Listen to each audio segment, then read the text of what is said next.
the Sleep Geek Podcast. It's a raucous romp through the mattress industry with your hosts, Mark Kinsley and Mark Quinn. Dos Marcos. Mattress industry mavens, hang on to your quilted pillow tops because this tick's about to get real. That's not good. You just flipped off an entire community. No, that was not a flip off. Yes, that was you from did. Wayne's World. I was reenacting something from Wayne's World. Likely excuse. Yeah. Hey, what's up, man?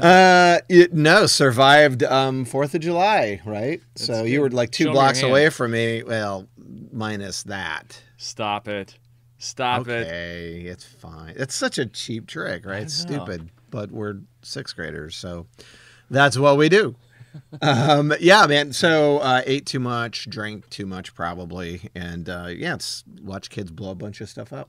Yeah, well, that's what happens on 4th of July. I think I saw you post something on Facebook where there was a giant, like, a wall built around the area where people are putting out fireworks. Is that? So it's about a 5-foot wall that we built. So you do fireworks inside the wall. So if one falls over, then it shoots towards the crowd. No one dies, essentially. And we know this because of past years where that's happened. And it literally blew cannon fire into our neighbor's garage. And people could have died. So you got to be careful. I have a neighbor that he takes care of all the fireworks and things like that. And he has a tray table, a table, whatever you want to call it, that looks like a torture device.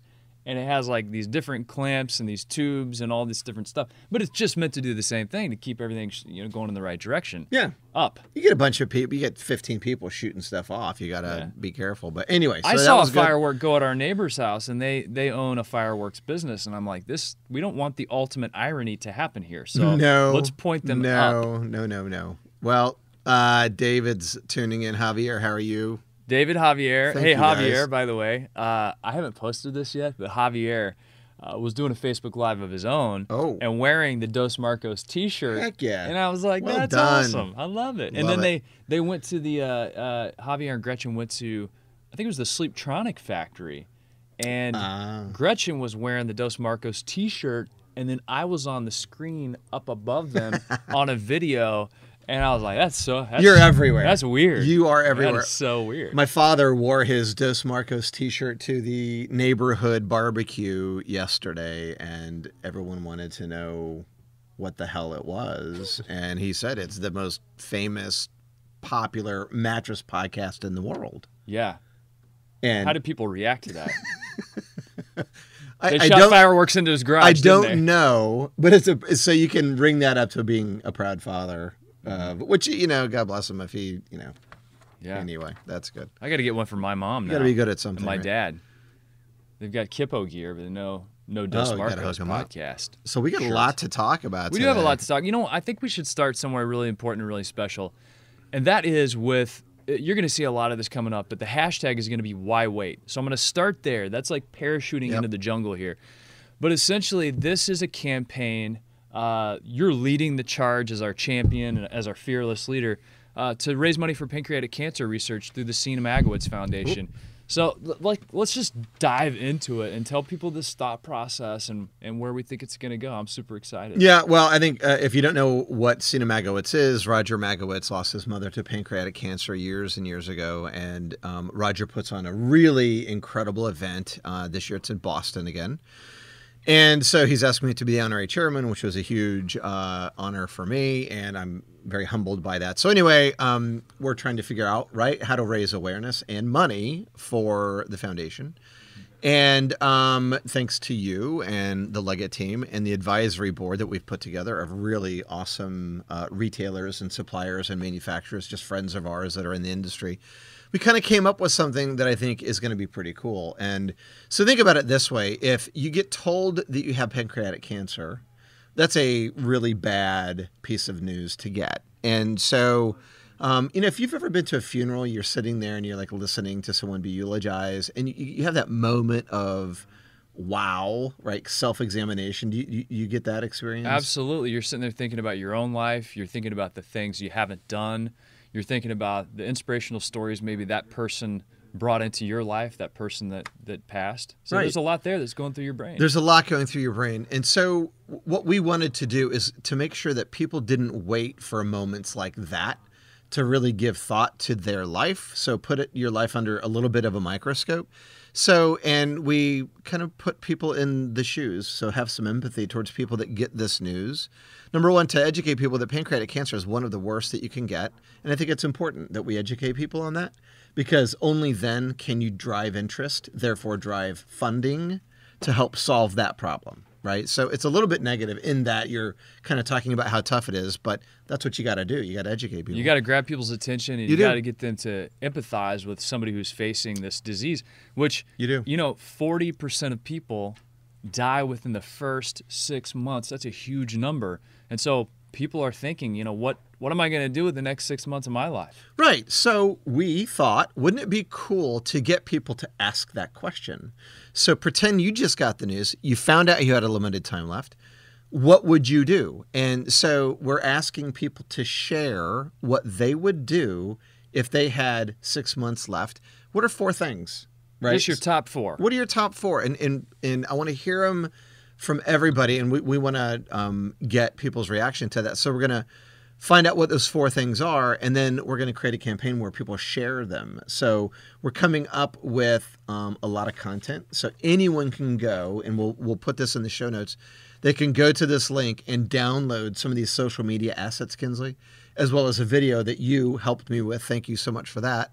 Kind of announcing and introducing the concept. But, it's called Why Wait? And so you just download the content and then you can share it and then basically say to your friends and family, okay, here are 4 things I would do if I had 6 months left. What are the 4 things you would do? And it gives a chance for you to kind of, number one, spread the word, but also, I don't know, I think it would be really interesting to find out what your friends and family would actually do with that time, don't you? Absolutely. And really, when you think about it from a retail standpoint, we're asking retail managers, store owners, RSAs Right. to all get involved here, because whenever you go to this link, okay, so the link is going to be in the show notes, and you can get to the show notes at sleep-geek.com, and then you go to the podcast and navigate to episode 76. So go to Sleep Geek Podcast, episode 76, and you're going to see the show notes. And that's where you can get these retail assets. And the way that we're kind of thinking about it, and piggyback here, but the way we're thinking about it is, if you're a retailer,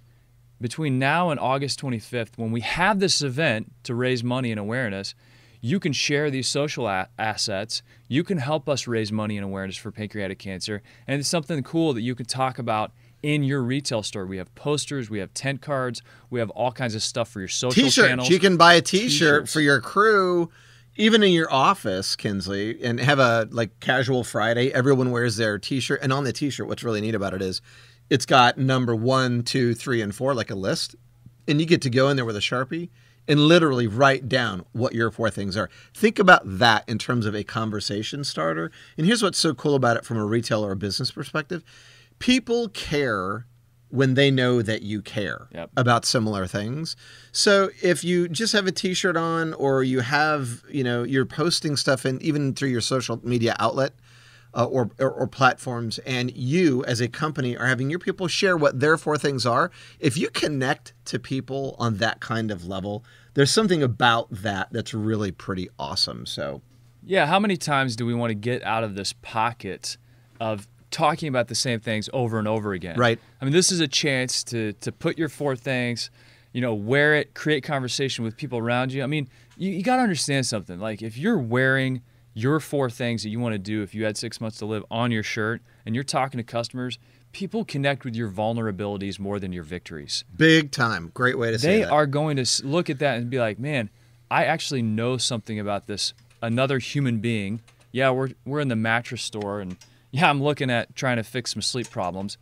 But if you find a way to connect that's outside of what's the standard expected way, right, it's going to have such a big impact. And so we wanted to do it. And honestly, I mean, I throw this out there. Oh, it's really bright. Wow, light is bright. I throw this out there.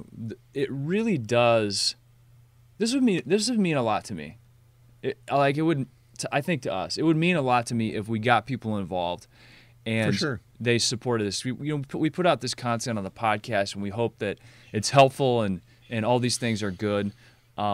And I think it'd just be so cool if we all got together and did something neat like this. It would mean a lot. It would mean a lot to us. It would mean a lot to Roger Magowitz and Liz Macbeth and all the guys at TGen who are fighting this battle every day. Now, here's a cool hashtag part of this, right? So, number one, you go and for people watching Facebook Live right now, you won't have access to this link until we post the actual podcast. But when we go and we offer up these social media assets, there's a hashtag why wait. And the reason we say why wait is once you get your list down, why wait? Why would you wait to start working that list? And we want people to start working the list, right? So do some things on your bucket list. And, some of the stuff that's easier to do, right? If you want to take that trip to Paris, obviously that's going to take some time to do. But if there's some and even stuff, if you just start putting your plan together. Yeah, like, right. Hey, no this doubt. is the date I'm going to take it. You Right. put it on the calendar. You're after it. Show me a picture of your ticket, right? Your plane ticket. Show us a photo of you. And so I'll give you an example. One of my 4 things was to spend more time with my daughter. So my son and I do a lot because of his basketball and stuff like that. And I think guys, there's just more, it's easier to connect with a young boy. Now, I have a great connection with my daughter, but I need to make more of an effort with that, right? To find common ground with her, because sometimes I don't understand 16-year-old girl speak. She doesn't think you're the coolest. Yeah, no, not at all. So anyway, but be intentional, right? Is it more date time with your wife even?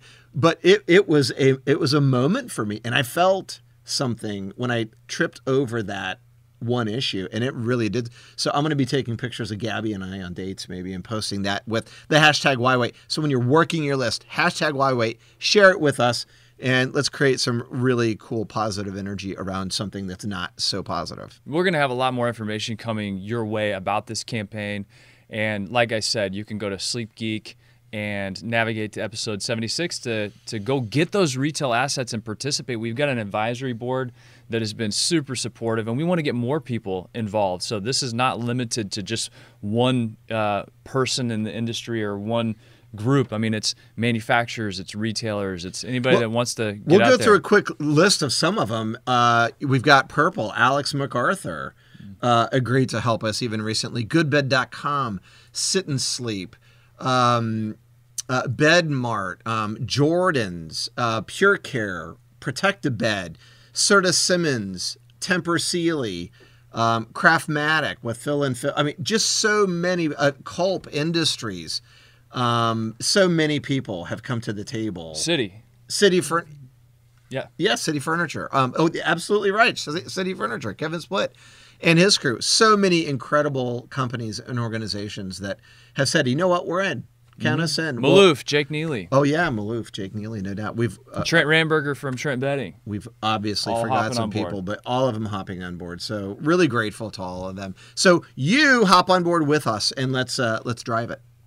So super cool. Yeah, and we'd love to hear your feedback as this goes along, and we're going to have a lot more information. So cool. Love it. Hey, the episode today, we were talking about how business is bad. And some people are talking about how things are kind of limping along and they're struggling. Right. And so we came up with a list. 10 reasons business sucks. Right. So I'm going to launch into it, and we're going to put some texture around this. And I think you're going to be surprised toward the end about what's not on this list. So the number one reason business sucks, lack of ideas.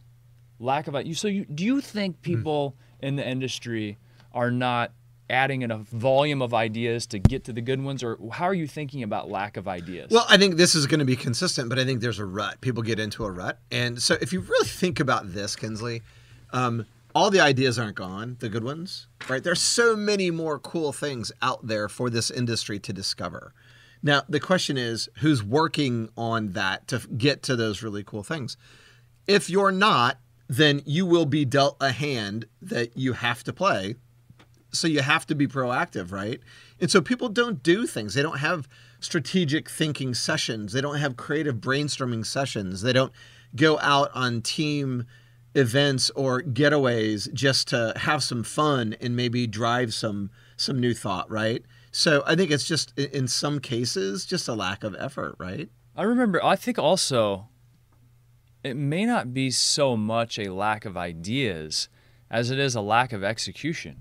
Right. Because I think a lot of people have really good ideas. I've met so many creative business owners over the years, but execution's tough. I remember this guy one time, I was getting some insurance or pricing out some insurance, and I go in this guy's office, and he's talking about how he does a bunch in the automotive space.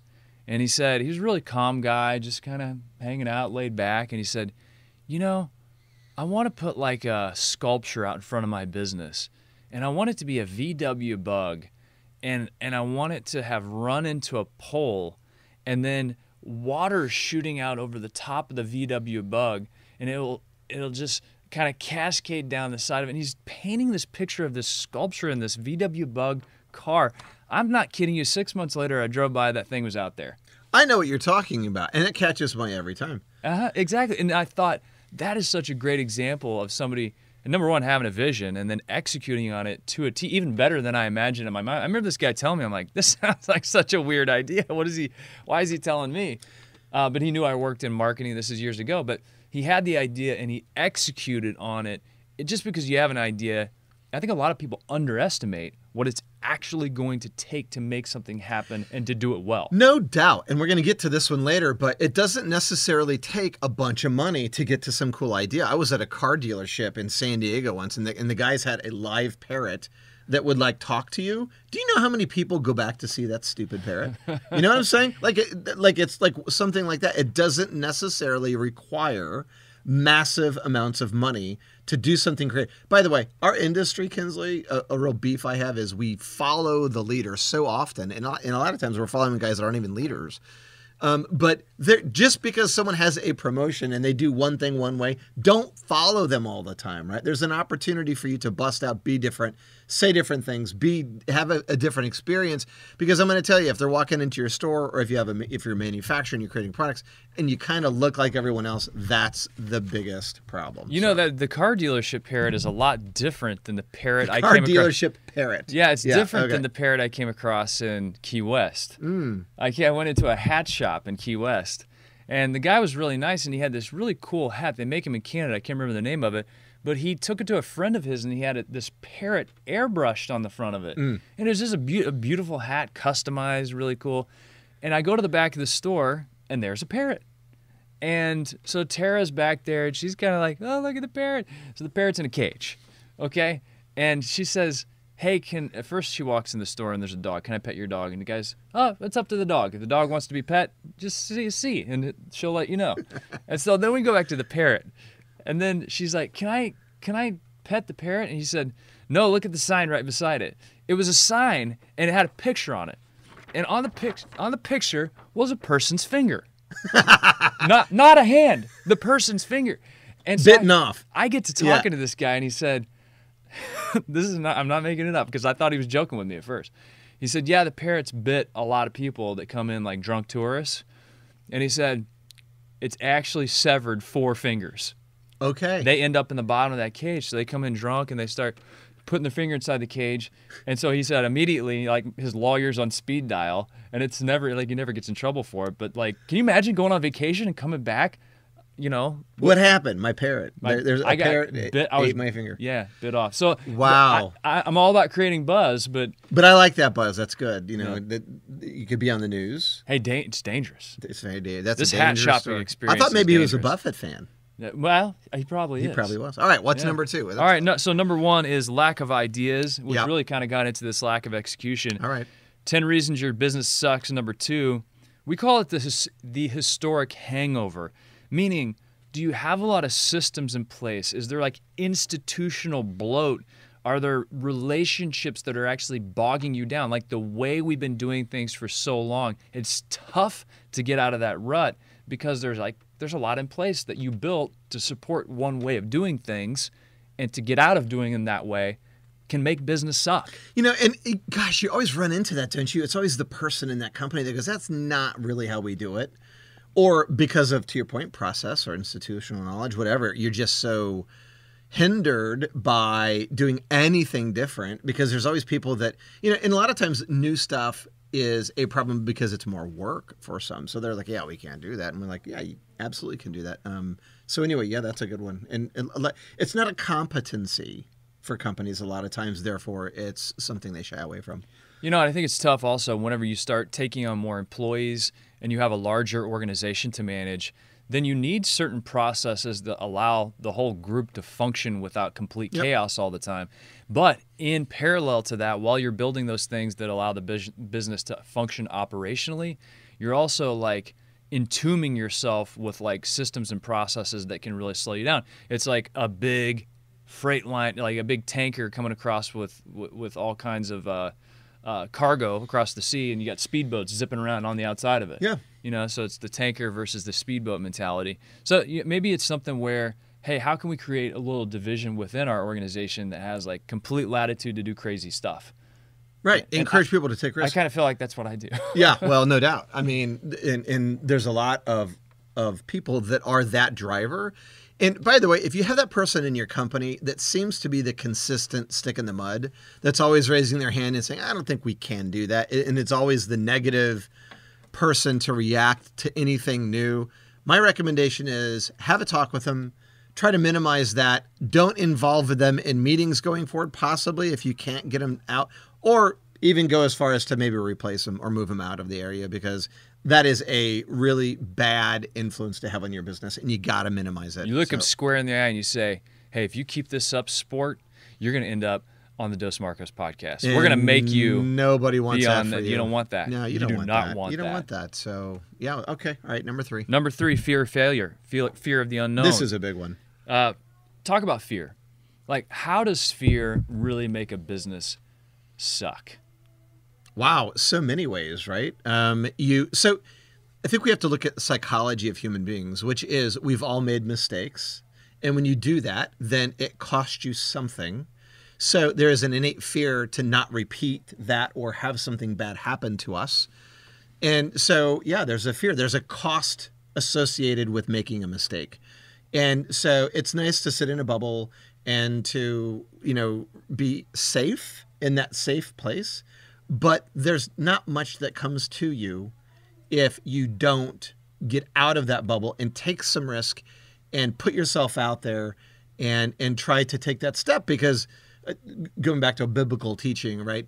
It's the person who doesn't do anything with their life that is probably the biggest problem in the eyes of the higher power, right? So if you're given something and you don't do anything with it, you don't max your potential with that, that's not good. So that's a fear keeping people from wanting to take steps, right? And if you're in a position of leadership, I think you have to understand if you have a culture of fear where people are not pushing the envelope. I always tell my team, I'm like, I would rather have to pull the reins back than crack the whip, because I want to see crazy ideas. I want to see something that's really out there, because when you do that, you get into the attention economy and you're participating in it. Right. You're not, just being a byproduct of it. One of the things that I also I'm really big on is, look, if you have an idea and it feels uncomfortable, that's probably the idea you really need to explore and potentially execute upon. Because if you're uncomfortable, that's very true. That's a great way to look at that. Yeah, if you're uncomfortable with it, it probably means that it's non-obvious. And if it's non-obvious, it's probably going to grab people's attention. And here's where it gets into the numbers game. So if you live or you work in an environment where numbers are a big deal, and they typically are, think about it like this. If you are pretty sure that your lukewarm idea is maybe not going to grab attention the way that you want it to, but it's pretty good, you are not being a good steward of your money. Because the first job you have to do, like in advertising, is grab people's attention. If you fail to do that, they're never going to listen to all the great stuff you have to say. They're never going to come into your store. So you just blew all your money and were not a good steward of that because of that fear of getting outside of the pocket and doing something that was not obvious. And to your point, if you have that fear and you go after whatever that was, that lukewarm thing, or even something more drastic, and you're not in it, you're not fully engaged, and you're not full 100% committed to it, you're never going to be successful with it. So the fear will keep you from fully committing. I also think with fear is so for me, I'm more afraid. So failing sting. I mean, no one wants to fail, and it's hard because there's an ego thing with that. If you fail, there's maybe a cost in terms of financial cost of failing. But isn't it worse to not try something, therefore you fail because of that, right? Isn't not trying something also failure? It's almost an element of regret. I mean, which is horrible. You're going to sit around regretting that you didn't try something and knowing that you had a good idea. Look, that does not work. Action is the answer. Like, action reveals the answers. I mean, if you're not in the game, I mean, I was listening to a podcast the other day called How I Built This. You like I love that podcast. Right, so it was the one about Lululemon, and so you had Chip Wilson, the founder. Yep. And a lot of people are like, oh, Lululemon just kind of sprung up. Dude was in the apparel game for 18 years. He was a CEO of another company. And the fact that he was in the arena. It didn't make any money. No, it didn't make any money at all. He was in the arena, though, and he found out, hey, people are doing a lot more yoga, and the stuff they're wearing is just like a bunch of cotton junk, and they don't look good, and they don't feel good, and it's not really made for this. If he wouldn't have been in the game, though, he couldn't have been innovative. So you got to get out there and act, because it's going to reveal the answer on where you're going to go, and it's going to build to something meaningful. I really believe that. Yeah, and you know something else Chip said is persistence, right? And I wrote a blog about it today at mquinn.com called Stuck. And persistence is a big deal. Like a lot of those guys on that How I Built This podcast talk about, you just got to stay with it. But anyway, fear is a goofy thing, and it's a horrible thing, and sometimes it suffocates you. But bust out of that, because there's something waiting for you. Yeah, number 4, the pain of change hurts more than staying the same. This kind of relates to fear, but whenever you're looking at change is painful. There's a study that was done where people, it was kind of like a gambling study, but people are more likely to hang on to a small amount of what they have than risk it to get a significant amount more.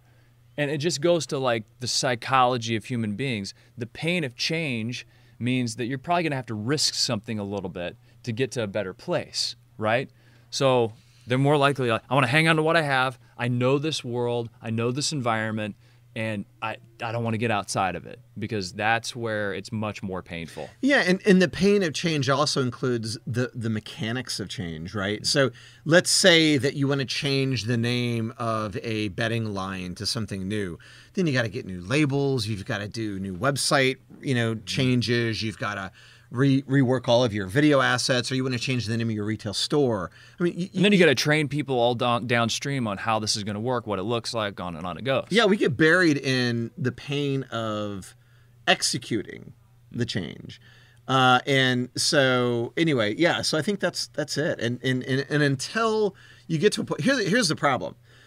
If it takes a lot of pain for you to be motivated to change what you're doing, that could be the end of your business. Because if you wait too long, if you don't get motivated or inspired by some of the pain that you're feeling to get you out of yourself to do something better, different, new, then it could be too late. Yeah, and sometimes you have to look at the dynamics of the business you're in. I go back to the classic example of railroads. So many of the railroads that pioneered the landscape of the West and brought goods all over this country in the very beginning failed to adapt. I mean, they really did, and they didn't realize we are in the transportation of goods business. We're not in the railroad business. And if they would have looked at it that way, they would have realized, hey, we need to have trucks on the highway and planes in the air. Right. And they would have been the ones, maybe at this point, sending rockets to space, because they're innovating and moving goods from one place to the other. You're right. So how you're looking at the business, I totally agree with that. Think about the pain of e-commerce for some people in our industry, Kinsley. So the pain is, I don't have for some of these guys, some of the retailers out there, they don't have a freaking clue how to handle or manage or buy their way in or drive their business or recognition of their brand or get reviews online. They don't understand it. And so there's a lot of pain in having to learn that. And, for me, when I think about some stuff that I need to change, I get this anxiety. You know what I mean? It's like, I see it, I know it's there, but I'm really good at like building this wall, right? That I don't even see it anymore sometimes. And then every now and then the wall drops down, you see it again. And then after a certain point in time, it just keeps dropping down. You keep seeing it. Guess what? It's not going away. So the pain of change is something you're ultimately going to have to embrace. Just make sure it's not too late. Well, and that kind of leads to the next one, which is your blind spots. One of the reasons your business might suck is because of blind spots. If you're thinking about change, for example, and it's really bothering you, and you don't have people on your team that can say, hey, we're not thinking about this huge blind spot we have, and you started talking about e-commerce. How can blind spots really lead to a business that suffers and a business that doesn't change? Does it have to do with adaptability? I think it has to do with that for sure. I think it's also someone's lack of willingness or not being willing to acknowledge maybe some of the signs. They're just not paying attention. Either they're not listening to their team because you don't want it to be true doesn't mean that it's not true. Right. So you got to listen to your people. You've got to look at the evolving market around you. You have to be paying attention, and you have to be honest about it with yourself. You have to be honest with the people in your company. And here's the thing. It's like a culture of fear. Be the kind of company that creates a culture that embraces and celebrates failure.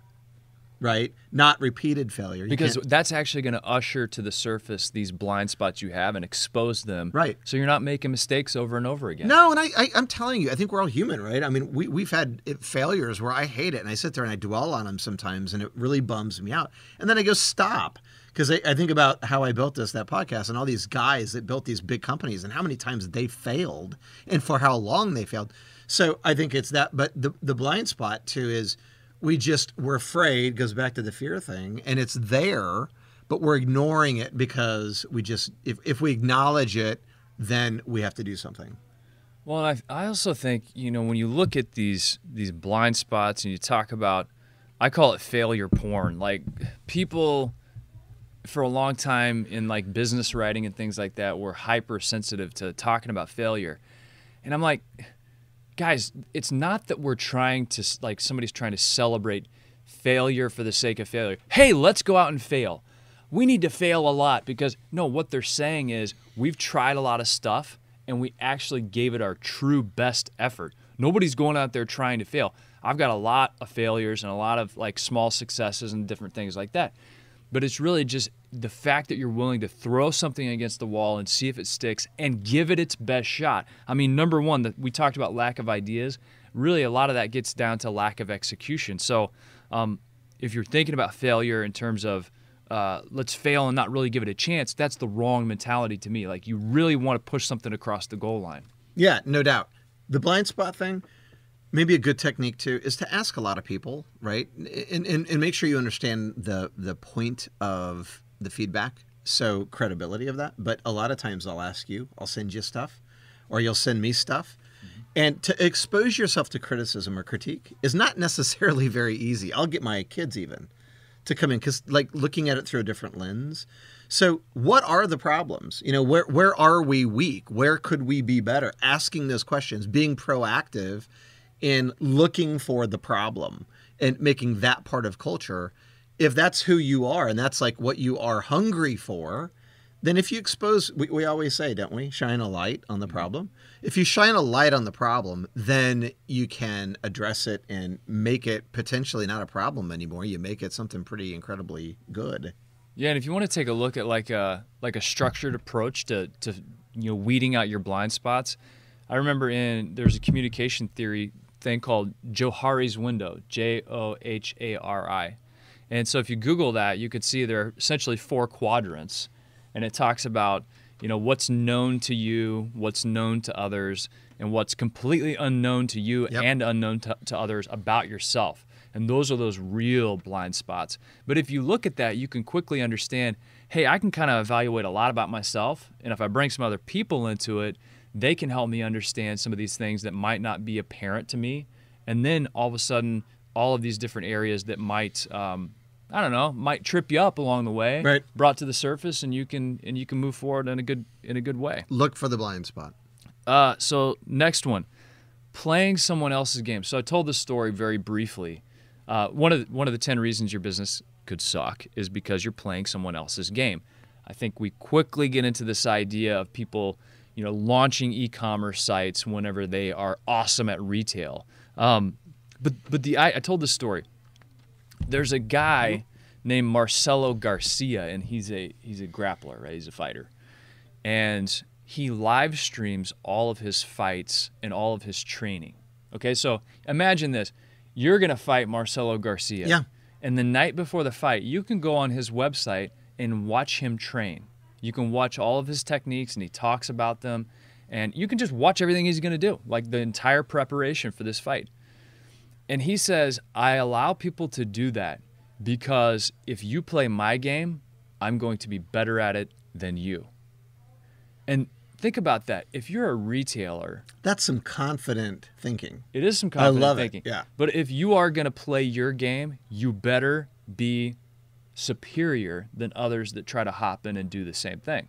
So, for example, a lot of, let's just call them emerging brands. So a lot of the emerging brands that started online, they're looking for growth, and they're looking for it in an owned physical retail environment. So they're popping up stores, right? So if somebody pops up a store in your backyard, my expectation is that you're going to be better at it than them. And if you're not, that's where you need to look at your blind spots, look at your lack of ideas, look at this historic hangover, look at all these things we've talked about so far, and get a plan together and say, hey, if competition comes into our backyard, how are we going to absolutely crush them like a small bug? Right.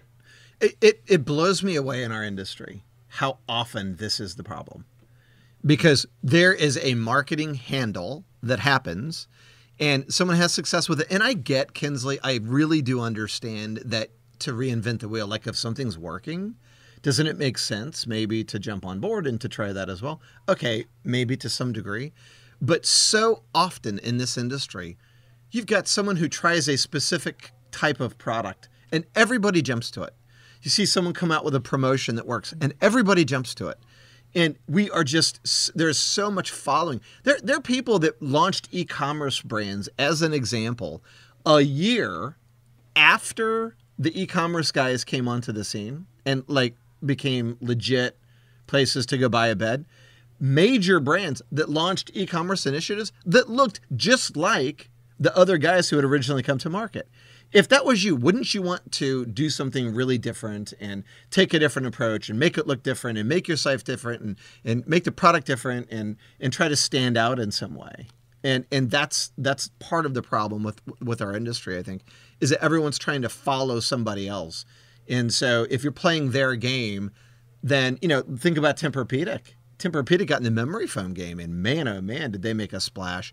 And then everybody tried to do what they did, and they failed until they started doing it their way, not trying to copy what they had done, right? Yeah, and I think one of the things goes back to a book that we talk about a lot, but one of the kind of immutable laws of marketing is really a law, like a law of business. You need to create a new category. So, for example, I remember we were at that writing workshop, the communication workshop in Austin. Yep. And one of the things that they talked about is they did a lot of work for jewelry stores. And he's saying, if I was going to open a jewelry store today, love this story. I'm not going to open up like a bunch of jewelry. I'm going to open up the engagement ring store. So I'm in my... And be the best at it. And you're going to tell everybody the #1 destination for engagement rings. So when you think about the mattress industry, what category can you own within your marketplace? That's the thing that Tempur-Pedic did so well. They made Tempur-Pedic a substitute for the word memory foam. So when consumers think about it, they're not thinking about the Tempur-Pedic brand, they're thinking about the benefits or the material itself. And I'll tell you who else did this really well was Kurt Ling. So no doubt. Kurt Ling's looked at the landscape and said, hey, you've got an all memory foam mattress in Tempur-Pedic. Why does latex, which is he's like, this is a great sleep surface. It has all these awesome properties. Why does it not have its 100% owned line? And so he launched Pure Latex Bliss and created a new category. And it took off. It did, and was successful. And now he's got Posh and Lavish and doing well there. Mm-hmm. Lawrence just chimed in, and Protect-A-Bed did create a new category. People didn't know that they needed protection. Like they did, and they did a great job of bringing awareness to that. So no doubt, and look at Purple. Look at what Purple's doing. I would even give Spink and Egger a little bit of credit on that note too, because it has to be about something unique in the space that's different from what else is going on. If you're on the podcast and you're not on Facebook Live, hey, check it out whenever we do go live. We try to notify everybody. Thanks, America's Mattress of Roxborough and South Boston for hopping in here. Javier, good to see you. Lawrence, great to see you. Adam, hey, how's it going, Adam? And then Yeah, great comments on creating new categories. So I'm just making it up. Yep. But if you're going to open up a retail store or pivot on your retail messaging and the way that you're telling everybody about your business, could you be, this is the #1 hybrid mattress store in our market, or whatever it is. You see what I'm saying? Create the category, own the category, make everybody else play your game. Okay, 10 reasons your business sucks. 10 reasons your business might suck. Might suck. Laziness. Okay, take it away. Oh my gosh. That's a big topic right there. Okay, so a bit of a pet peeve, right? But you guys, it takes work. I mean, getting to the good ideas, creating a cool experience, finding products that nobody else has that are relevant, working the customer pipeline in a unique way, creating content that brings people to your website, learning your way into places that make you uncomfortable, betting brands, innovation. If you're putting out the same memory foam stuff as other people, if the tick is pretty much the same, if the story, the list goes on and on. It takes hard freaking work. And a lot of people don't want to do the work. It's easier, Kinsley, to follow someone else that did the work and try to hijack kind of their approach to it and make it yours. But the real magic happens, I think, when you get in, you roll up your sleeves, you dig in, you go learn from the consumer, and you fight and you figure it out. But there's a lot of laziness out there for sure. You got to wake up every day and say, even if it's a small step, I'm going to take one small step every single day. Every day. And over time, that's going to compound, and you're going to come out and say, oh my gosh, I'm glad that I allowed this to happen and I made a commitment to it. And that's what it comes down to. Laziness is not about working yourself into a tizzy, burning yourself out, Nope. and then going down in flames because you gotta go to the hospital because you got sick. It's not about that. It's about sustained progress over time and just chipping away at it, keeping after it, finding a plan and working your plan and never giving up. And really, to me, some people medicate themselves with business. They substitute busyness for progress. That's so true. And they don't put themselves on a sustainable path, so they do get burnout. And that's another form of laziness. So talk about that, though. Why do you think that people make that mistake? And they, because they're busy, they think that they're doing the right stuff. What is the mechanism there, do you think? I've been there, so I'm not trying to say that. Oh, I think we've all been there. I know, for sure. I know 100% what's wrong, but the times when I've been successful with finding a sustained path and really making some progress on an idea versus the times when I flamed out are when I really took the time to zoom out and come up with my plan. So just put it down on one piece of paper. Here's my plan. I'm going to work my plan. And what that does is it puts you into a frame of mind where you're just thinking in the background, here's what I need to do. And you just plant it in your mind and you'll do it. But it's got to be clear, it's got to be vivid, and you got to have something that kind of puts you on a structured timeline. Don't you think part of it too is that people are, if they're busy, if they're working hard at something, then they feel like, I tried. Like it's a rock, isn't it, to hide behind? Because if you're busy, look, I busted my butt. I worked. That's not what it is. It's not being busy. It's doing the stuff. You identify what the key result areas are going to be for your success, and then you go after those very strategically. And that, by the way, being that also not being lazy. The other side of that isn't work your butt off so much that you sacrifice quality of life and family time either. That's not the other side of that. There's a good balance, but anyway. Well, and I like I said, I think that might be another form of laziness, which is I'm over-indexing on one area of my life, and I'm not doing the hard work it takes to realize that's not sustainable. I got to find balance in spirituality, in family, in hobbies, in work. And if you do have that balance, then all of these areas are going to be sustainable and move forward. Have you ever heard the phrase slow is smooth, smooth is fast? No. That's what it comes down to for me. But think about it like this. Slow is smooth. Smooth is fast. So for example, let's say that you're trying to get to a wedding and you're in your car and you feel like I am hitting every red light and the speed limit's 20 and I need to be going like 55. So you start gunning it a little bit and you're, okay, so now you're starting to hit the lights, you're starting to make some progress, and then boom, the cherries and blueberries pop on behind you, you're getting pulled over, right?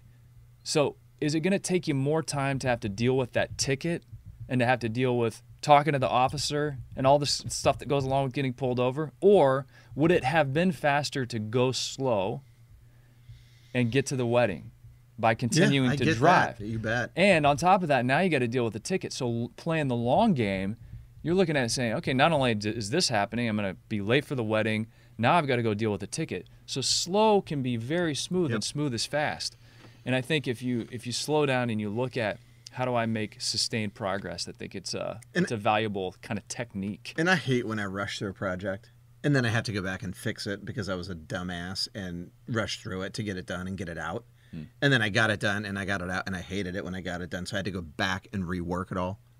Ever been there? Yeah, I have. And I'll tell you the other piece of that when we think about this concept of laziness, I know we're talking about some things that are adjacent to it, but one of the things I think that can be seen as lazy is not thinking about how you get people on board for your idea, how you actually create enthusiasm within your sphere of influence. So if you're working on something, just think about it. It's like everybody has somebody else to sell, right? They have somebody above them. So give them the tools they need to make this idea come to life. Oh, yeah. I know we're talking kind of conceptually now, but everybody has somebody to sell. Everybody does. So doesn't that kind of segue into the next point, which is belief? Belief. Right? And so if you believe in what you're doing, and you are convicted about that, and you have passion for that, it's funny. I think you mentioned something like this earlier where you say you can take your game plan,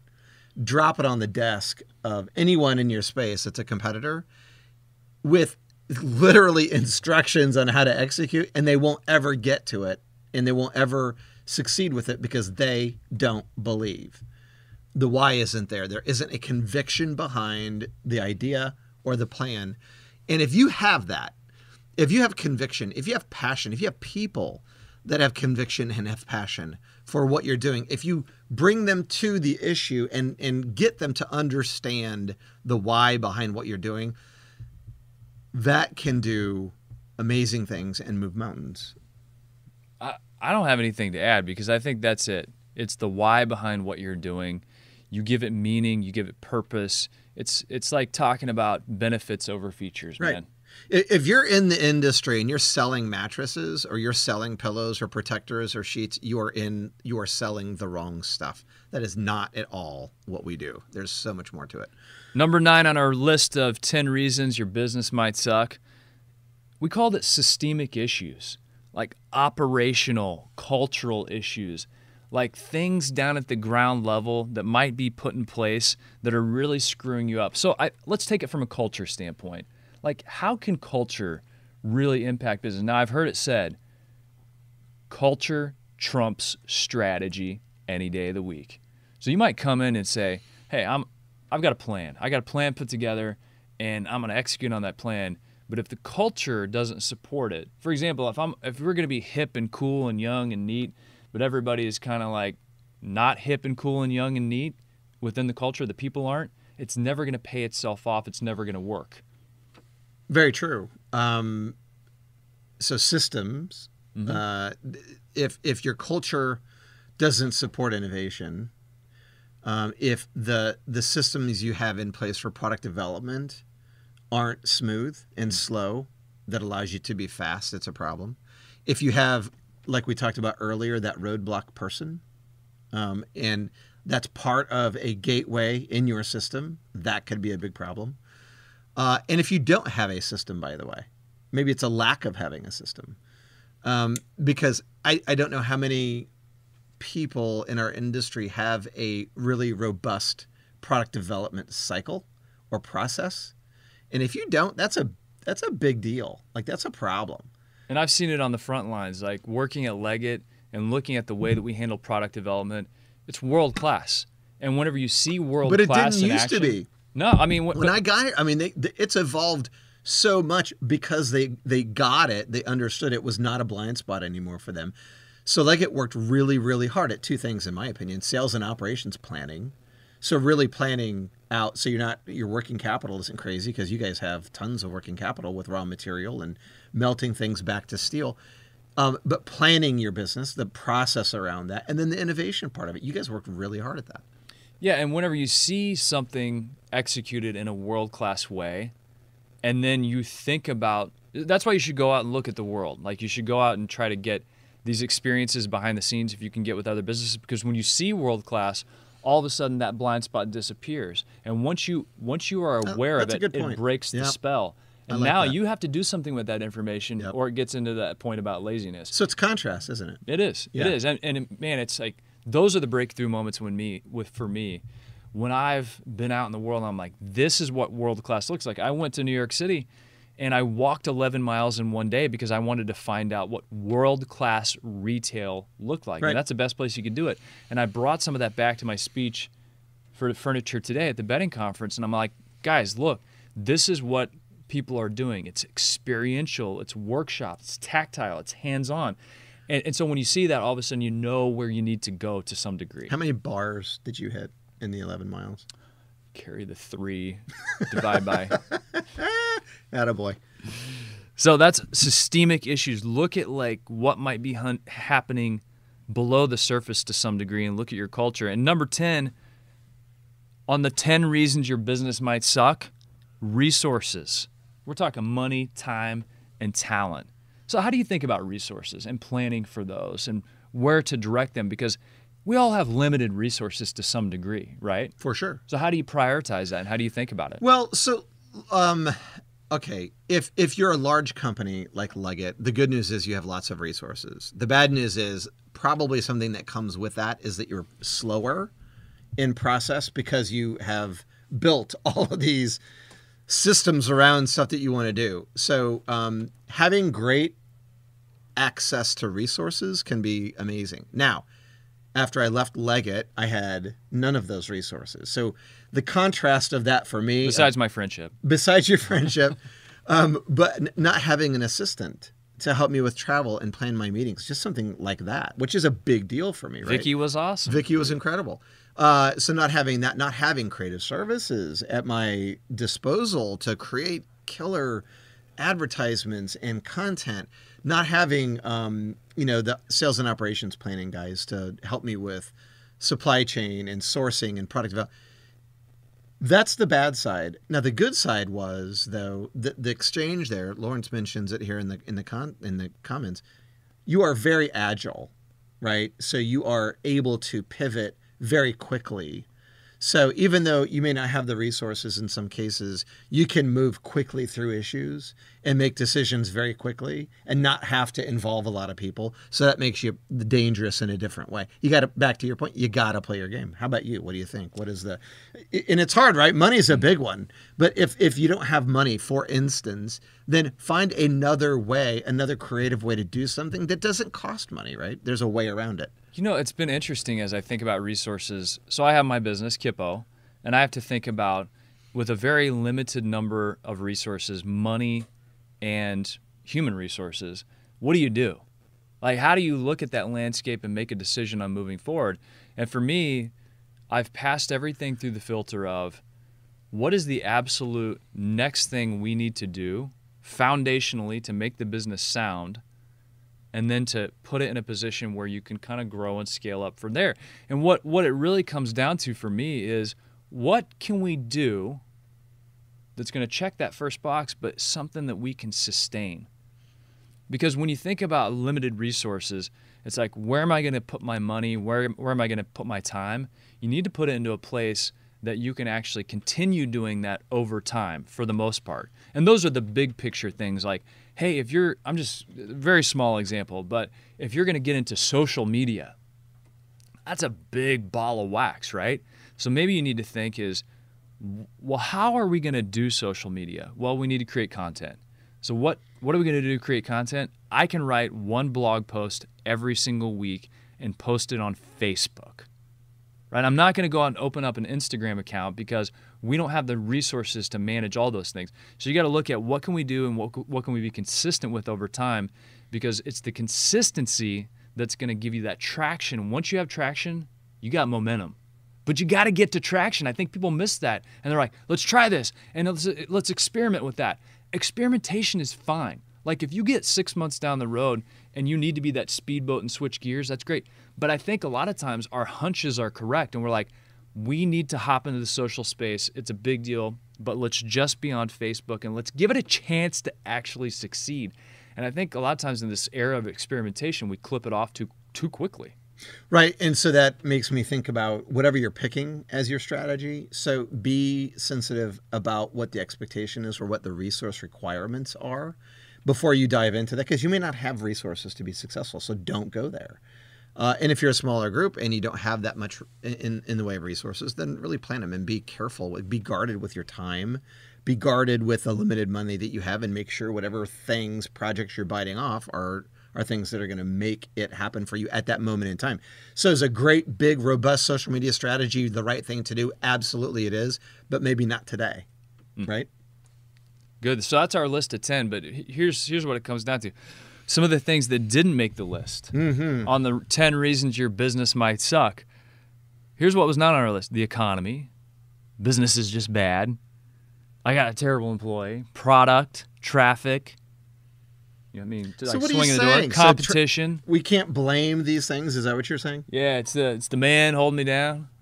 The government. got his thumb on me. The government, the red tape. So we put that on there just to remind people, look, there's so many variables that go into a healthy business and so many things that you cannot control. And so instead of spinning your wheels and wasting your time and exercising maybe another form of laziness, which is looking at all the bad things that are happening and pointing fingers, what can you control? Because that's the only thing that matters. You know, I used to do retail sales training when I was with Sealy and Stearns & Foster and sort of back in the day, and still actually do some to this day, so I love doing it. And I used to say to the retail sales associates in a store, and I would say, okay, you are all here, and you are all living in the same economic environment. You're in a store that is served by the same exact advertising. You have the same products to sell. And you have the same opportunity to be successful as everyone else in the room right now. Look around and see that. Look at the people. Now, here's what's interesting. On any given day, there's no one standing at the front door of your business saying, okay, Mr. Customer, are you a buyer today? Yes or no? No? Okay, you go see Janet. Are you a buyer today? Yes or no? No? Okay, you go see, yes, you are? Okay, go see Will. No one's dividing customers up that way. It's not. But some of the retail sales associates are having success and others are not because of what they are choosing. Now, sometimes you're just going to have some bad luck, so we'll throw that in. Okay, that's a true thing. But part of it, isn't it just attitude? Isn't it expectation? If you hide behind rocks, you always hear that whole thing. People are, oh my God, the industry's tough, e-commerce. The guy down the street, he's a very tough competitor. It doesn't matter. We have to figure out a way, because no one's going to hold our hand through it. We just have to figure it out. And that sucks. It really does, but it's the truth. It is the truth. And that's where you put it so perfectly. You have a choice. I mean, as a leader, you get to choose how you're going to show up. And I remind people about this all the time. You might be having a bad day. You might have, had a very troubling thing happen with your family. You may have had a flat tire. All these different things could have happened. But you still get to choose how you're going to show up and be in front of people. You get to choose to put a smile on your face. You get to choose to treat people well. It's a choice. It is a choice. So in that same store, same environment, same advertising, same boss, same products to sell, somebody is dancing around that department, closing deals and hitting budget and exceeding their budget. Somebody is, and somebody isn't. And it's all that. And it's the same thing for us. And I think the person that was hitting those goals and doing that dance probably went through Geek University. Had to have. Wait, isn't there like the 1,000th sleep geek person? Have they gone through yet? Have you awarded it? We're joking around, but seriously, people that invest in their professional development and the training. I mean, that's why we made Geek So University.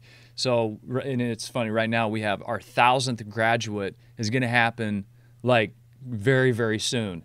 And so if you are the 1,000th graduate, you could win, you will win a $100 Amazon gift card on top of your diploma, your wallet, card, your name badge, all that stuff that shows up in the mail. And the other cool thing is up until July 24th, if you graduate, we're going to toss an extra $10 Amazon gift card in there for anybody that graduates. Wow. Anybody. That's really incredible. So we're celebrating our 1,000th graduate, and we're tossing $10 to anybody that gets across that finish line before July 24th.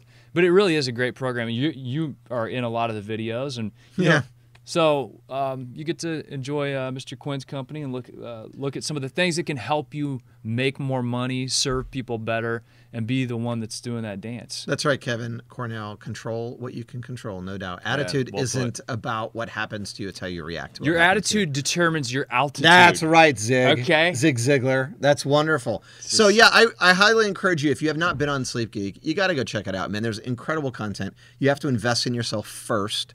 And when you do that, then great things happen. And yeah, I love that.